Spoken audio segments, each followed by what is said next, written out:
to really strike hard with the hammer and not leap up into the air. I cannot wait for this. Chris, I think that all means the hammer can hit even harder. Okay, guys. Good luck. Okay.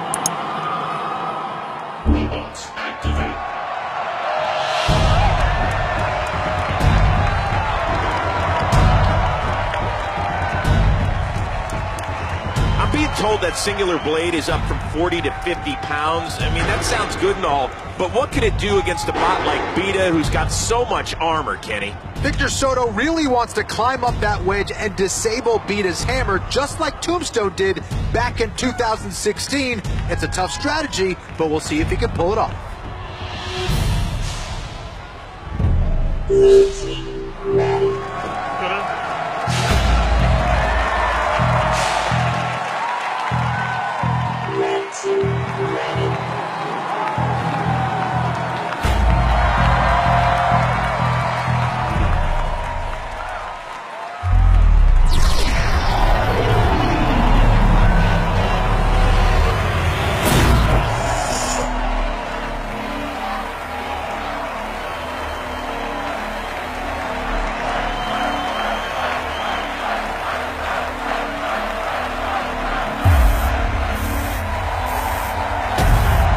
Let the mock battle begin!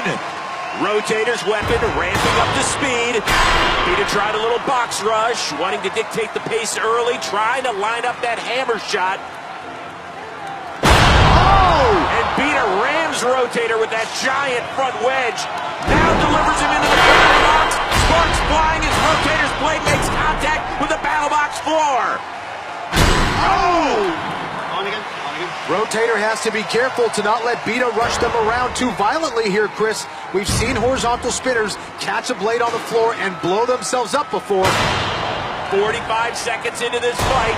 When's Beta gonna fire that hammer? It is so explosive. Yeah, Beta definitely choosing to bide their time with that hammer. They've got the wedge working right now, Chris. Uh-oh! Oh! Beta uses Rotator's disc against itself. Exactly what I was talking about, Chris. Things can get very dicey for Rotator if they allow themselves to get bullied like that. And here it is again. John Reed slams Rotator into the side of the box. Rotator retreats with that blade still spinning. And now going for a ride. Oh! My goodness, Rotator can take some serious punishment. Beta with some amazing driving skill. John Reed on fire right now. Oh! Kenny, it's amazing. 90 seconds into this fight, Beta has yet to fire that hammer. He's trying to slow down Rotator, and then he's going to pour on the heat with that hammer, Chris.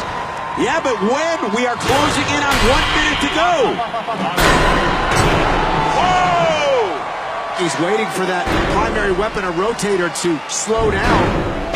I mean, Beta is trying to pin Rotator in the corner against the rails. It's not really working all that great, though. He's got to be careful because if he does fire that weapon arm could be vulnerable to that horizontal spinner or Rotator. But, yeah, I mean, he's got to start landing some damage. Or it's gone! The hammerhead is gone! That's exactly what I was talking about. I think that's what he was worried about.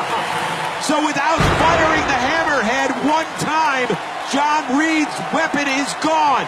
Can Beta win this fight without an active weapon? This is going to be fascinating, Chris. Beta has been in control, but Rotator may have just pulled ahead with one swing of that blade. But look at the driving by Beta. Able to keep Rotator off balance. Incredible that Rotator's weapon is still working after all this contact. That thing is indestructible, never stops. We're in the final few seconds. And Beta continues to push Rotator around. Will it be enough to secure the victory? Well done. That was awesome. Victor Soto seems super excited, but this one is in the hands of the judges. So remember, there are 3 different categories. 5 points for damage, 3 for aggression, 3 for control. Kenny, did you ever think you'd see a fight with Beta where he wouldn't fire his hammer?